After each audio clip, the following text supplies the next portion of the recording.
India has called Pakistan a rogue state, exposing Islamabad for its role in supporting terrorism. In a hard-hitting statement, India's Deputy Permanent Representative to the United Nations called out Pakistan for sponsoring terrorism. At the launch of the Victims of Terrorism Association network, the Indian envoy pointed to Pakistani Defence Minister Khwaja Asif's recent admission that his country has been supporting and funding terrorism for the last 3 decades, a revelation that she said surprised no one. The whole world has heard Pakistan's Defence Minister Khwaja Asif admitting and confessing Pakistan's history of supporting, training and funding terrorist organizations in a recent television interview. This open confession surprises no one and exposes Pakistan as a rogue state fueling global terrorism and destabilizing the region. The world can no longer turn a blind eye.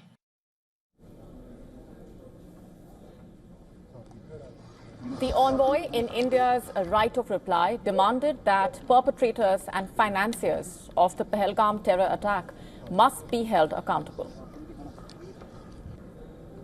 As the UN Security Council in its statement has said, perpetrators, organizers, financiers, and sponsors of reprehensible acts of terrorism must be held accountable and brought to justice. Acts of terrorism are criminal and unjustifiable, regardless of their motivation, wherever, whenever, and by whomever committed. We reiterate that terrorism in all its forms must be condemned unequivocally. This as Pakistan's Defence Minister Khwaja Asif said on Monday that a military incursion by India was imminent in the aftermath of an attack on tourists in Kashmir. There is a likelihood that India will attempt an incursion in Pakistan and will engage Pakistan militarily. That is a possibility, a very clear and stark possibility. Cannot be ruled out. We have reinforced our forces because it is something which is imminent now. However, just a day after making this statement, he clarified that his remarks suggesting an imminent Indian military incursion were misinterpreted. While Pakistani ministers continue to engage in warmongering, former Pakistan Prime Minister and PMLN founder Nawaz Sharif advised the Prime Minister Shehbaz Sharif to choose diplomacy over conflict with India. According to reports, the two brothers met in Lahore, where Nawaz Sharif insisted that he is against taking an aggressive position against India and suggested using diplomatic channels to ease the tensions between the two sides. However, Pakistan continues to provoke India with overnight firing across the line of control. The Pakistani troops violated the ceasefire with cross-border firing near Kupwara and Baramulla districts, as well as in Akhnur sector, and the Indian Army said it responded in a measured and effective manner to the provocation by the Pakistani Army. According to reports, India is considering the closure of its airspace to Pakistani airlines, which will force Islamabad to reroute these planes over China or Sri Lanka to reach Southeast Asian destinations. And India is also contemplating a ban on Pakistani ships from calling at Indian ports. Pakistan had shut its airspace to Indian airlines following New Delhi's diplomatic measures against Islamabad after April 22nd terror attack. Demokrasiden bahseden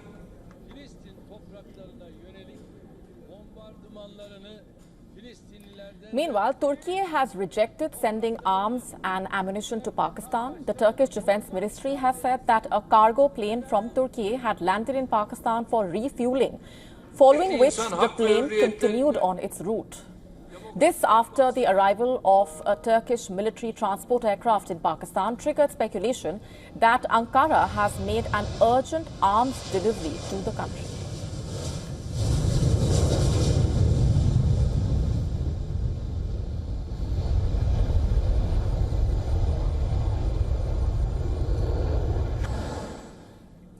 And with us on the broadcast this minute is Dr. Shrikant Kondapalli, Professor in Chinese Studies at Jawaharlal Nehru University, who's joining us live from New Delhi. Thanks very much for being here. I have to begin by asking you for your comments on where things stand right now between India and Pakistan. Well, I think the situation is, as the Prime Minister mentioned in the election campaign in Bihar, that there will be a hot pursuit of the terrorists and their backers. So I think there is an active preparation now. We are in the preparatory mode and looks like India is going to take action. We do not know exactly what it is, whether kinetic or non-kinetic. But there is also the international responses that have come about, and it is modulating its responses based on these as well. Of course, the deterrence capability has to be exhibited, as India did in Balakot after the Pulwama attack. And so there is a large preparation that is going on right now. Right. Also, what can you tell us about China's role as far as amid the escalating India-Pakistan tensions? Let's also talk about how China asked for a swift and fair investigation into the Pahalgam attack. What do you make of that as well? Yes, the Chinese foreign minister called up his Pakistani counterpart day before yesterday and suggested to a swift response and investigation into all of these. No, it is not clear what exactly they mean by investigation, because when the Pathankot incident took place, India invited Pakistan to be part of the investigation, and nothing came out of it. Whether China wants to join a Pahalgam investigation is not clear, because none of the Chinese have gone to Jammu and Kashmir, because in their maps they consider this as a disputed territory, and hence it is not clear what exactly the Chinese are trying to say.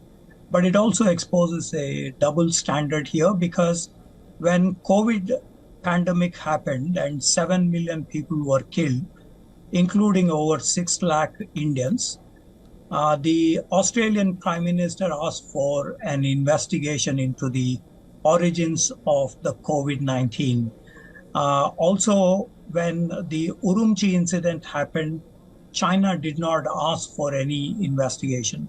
So the Chinese retaliated with the Australian Prime Minister Scott Morrison's suggestion for an investigation by banning many of the Australian trade products, and created a lot of havoc in terms of the trade-related matters in relation to Australia. So this is a double standard, and China did not allow any investigators to conduct investigation into the various incidents of Uyghur insurgency in Xinjiang, and this suggests basically to the double standards of China in relation to what has happened in Pahalgam. Right, and how do you react to these reports that are surfacing? Chinese cargo plane reportedly landing in Swat, Pakistan, as being reported by some flight trackers and social media handles. What do you make of that?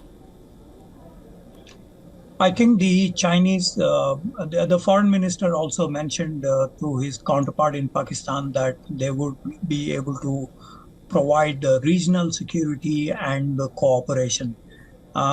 We have seen since 1960s, China had sent something like 60% of all its exports to Pakistan to beef up its Army, Navy, Air Force, and also in the nuclear and ballistic missile fields.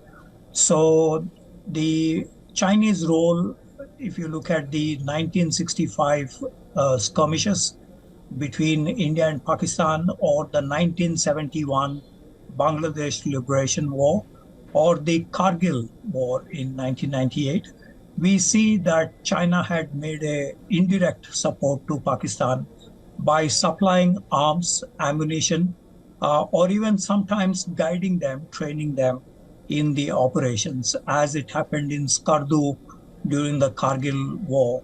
And in 1965, the Chinese have warned the Indians on the Sikkim sector.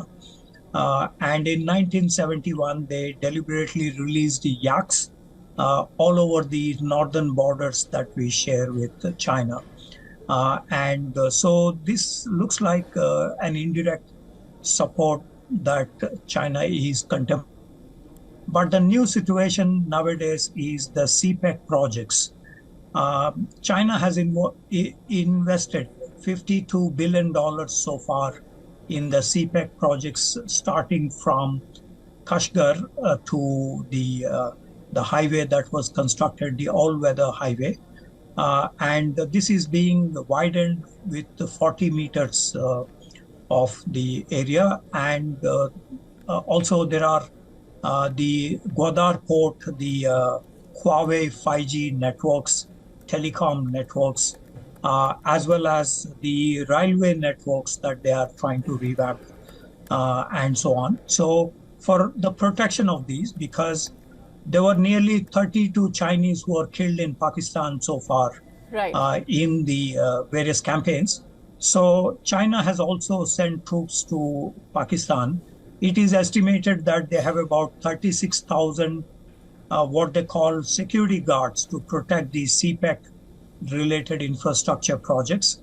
And most of these are actually from the People's Armed Police Force, their paramilitary forces. And this indicates that this time around, China is going to be physically involved in any future India-Pakistan conflict. All right, we're leaving it there for the moment. Thanks very much for joining us here. Thank you.